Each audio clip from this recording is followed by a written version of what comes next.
Hello, welcome to Hansraj e-Samvaad. I welcome you all to the ongoing lecture series on Sudha Murty's Wise and Otherwise. My name is Piyush Chaudhary, Assistant Professor at the Department of English at Hansraj College, University of Delhi. I welcome you all once again. So the previous 11 lectures were from the various chapters of Sudha Murty's collection of short anecdotes. I have completed all the 51 chapters of the syllabus. So we are pretty much done with the entire course content, and I have given detailed summaries for each chapter. But the next two lectures are extremely crucial because they will discuss some themes in the book Wise and Otherwise, and I believe will sincerely help students in their examination. This lecture today will be based on the tone, the narrative style, and some other critical points that I believe are important in understanding the idea behind the book Wise and Otherwise. I'll be touching on the theme of kindness in this lecture, on the theme of, say, empathy, and I'll also be describing how Murty's narrative style and her narrative technique brings forward an almost unparalleled piece of non-fiction, which definitely leaves us delighted in its afterglow. I'll be discussing the narrative style and the narrative technique that Sudha uses, and will also try to explain what exactly makes her collection of these 51 chapters so delightful, so youthful, so full of life and energies, and of course, moral values. So I will begin with the theme, the major theme of Wise and Otherwise. One of the key themes that Sudha propounds throughout her collection is kindness and empathy. Of course, there are several other themes which are there in the book, but kindness and empathy, they stand out amongst them all, because almost through each and every story and in each and every chapter, Sudha is basically trying to give us the moral of kindness. The various chapters remind us that compassion, humility, kindness, magnanimity of character, and empathy are extremely important in living a successful and a full life. So kindness is one moral value which runs concurrently in almost all the chapters of Wise and Otherwise. But at the same time, I believe the readers will notice that despite the streak of morality and kindness and empathy that is present in the book Wise and Otherwise, Sudha Murty rarely moralizes its readers. It's not a very boring didactic sort of a text that she has written. The tone of the entire book is not overtly didactic. It is not a moralizing sermon that she is giving us, and that is where lies the success of this book. Sudha is not here to sermonize us, and she is not giving a moral lecture. Rather, her stories from her real life, from the real life that she has lived, it makes us introspect. It makes us think about the human emotions. It makes us think about how humans relate to one another. And at the same time, you will realize that Sudha is not passing judgments on anyone. There is a certain amount of dignity, I would say, a certain amount of poise in her tone and in her character. Even when she comes across, bad characters and bad men, bad people in real life.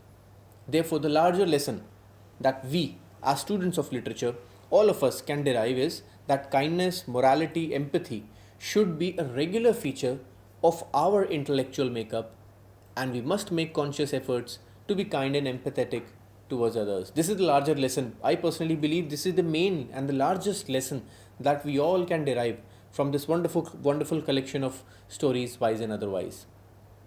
Also, the author Sudha, she holds a special place within literary studies because she picks up real life narratives. She picks up real life anecdotes, of marginalized characters, marginalized human beings, people who have traditionally been overlooked by, the high literature.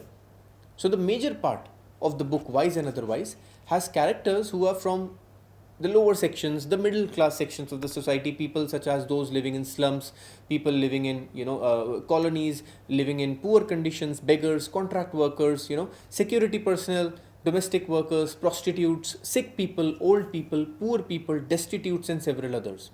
By doing this, Sudha is basically trying to include all the marginalized sections of the community and is giving their character a voice.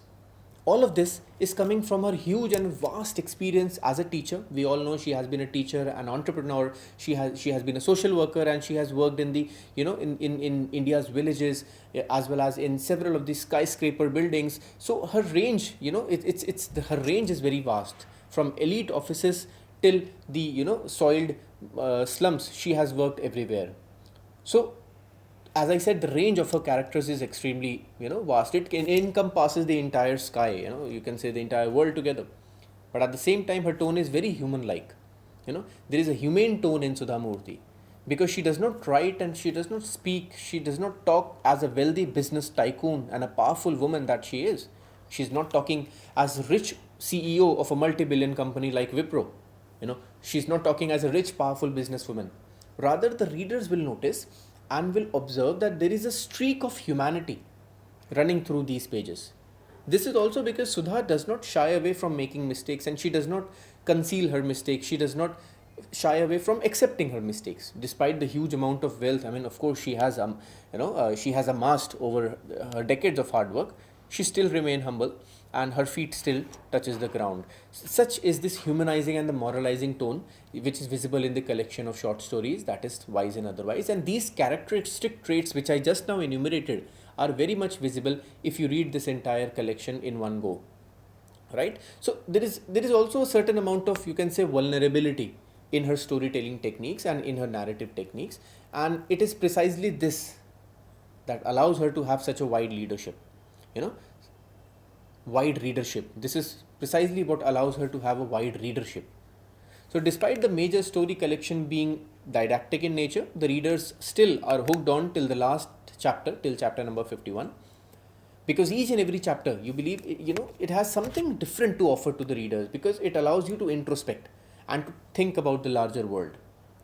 So the absence of a overtly moralistic, didactic tone and storytelling allows us to understand and appreciate the book, Wise and Otherwise, in a much more introspective manner.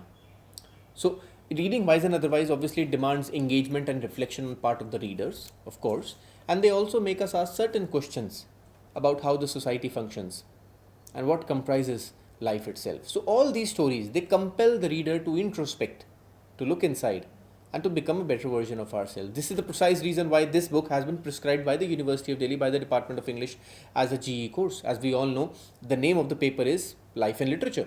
Therefore, what could have been a better option to study life if not from the perspective of a highly respectable person in the society, and that is Sudha Murty and her own experiences herself. Also, if I briefly, if I talk about the structure of the various stories, so the structure of the various stories are short. These stories are very short, they are precise, they make their points very effectively in a very simple, straightforward, and a direct manner. The tone of the stories is very direct, of course. The stories mostly are very brief, and this is how they allow us to introspect better. So therefore, reading Wise and Otherwise is a very active experience. It's not a passive experience. It's not just a story about a moral story about something. It's rather introspective. The way that it is written, it allows us to introspect ourselves. Almost each and every chapter, it allows us to introspect within, right? So each and every chapter of the collection of stories basically shows us a mirror. It tells us to live our life fully. So I would perhaps conclude this lecture by saying that reading Sudha Murty's Wise and Otherwise, it just, personally for me also, if I talk about myself, it made me realize that I'm just spending my life and I'm not living it. We need to learn to live our life and not just spend our life. And the best way to live our life is by making a difference in the lives of others and by serving the society and humanity at large by whichever means we could. This is the larger lesson that Sudha Murty is giving. It is only then that we are able to live our life to the full. No one else can teach us better than Sudha Murty, and through these collection of short stories. On this note, I will end the lecture.